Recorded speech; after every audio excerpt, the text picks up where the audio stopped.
May 1, 1994. A day that forever changed Formula One. The death of Ayrton Senna, a three-time world champion, wasn't just a tragic accident, it was the catastrophic climax of a cursed weekend. What happened at Imola wasn't just one fatal crash, it was a series of warnings ignored, of lives lost, and a sport brought to its knees. This is the story of Formula One's darkest weekend.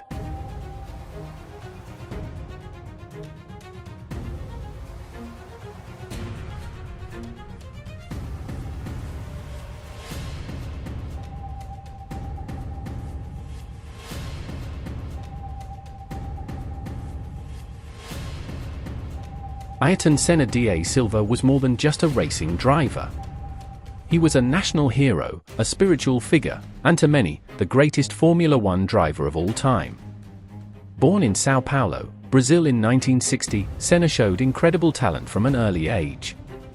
He dominated karting and quickly rose through the ranks of open-wheel racing. By 1984, he had arrived in Formula One.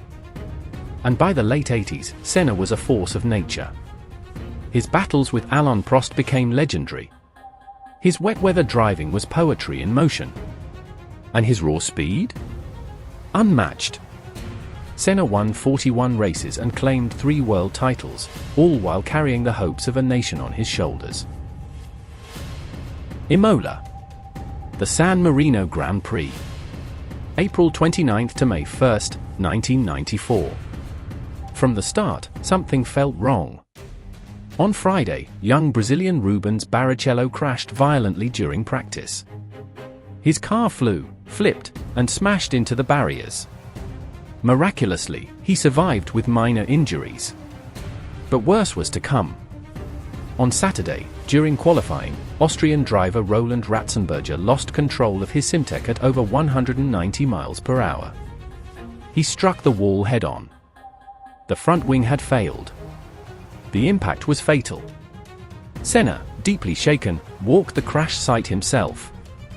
He wept. He spoke to doctors. He even considered not racing. That night, he confided in friends, worried about safety. And before race day, he placed an Austrian flag in his car, intending to raise it in Ratzenberger's honor if he won. But Senna wouldn't finish the race. Sunday. Race day. The start was chaos. JJ Leto's car stalled on the grid. Pedro Lamy, unsighted, crashed into him. Debris flew into the grandstands, injuring spectators. The safety car was deployed. When the race resumed on lap 6, Ayrton Senna led the pack.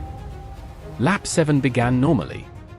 But as Senna approached the high-speed Tamburello corner, something went wrong. His car left the racing line. Straight off the track. No braking. No steering correction. The Williams slammed into a concrete wall at 233 km per hour. It was a chilling impact. The front right suspension pierced his helmet. Onboard telemetry showed no vital signs. Track medics rushed to the scene. Helicopters arrived. Senna was airlifted to hospital. But the world already sensed the outcome. At 6:40 p.m. local time, Ayrton Senna was declared dead.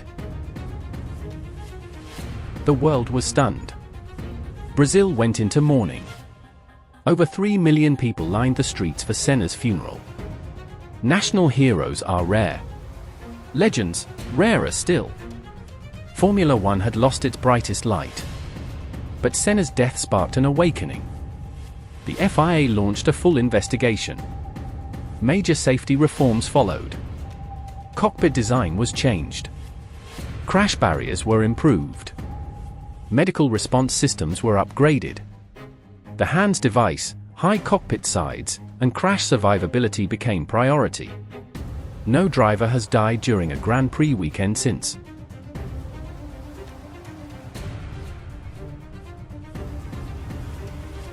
Ayrton Senna lives on.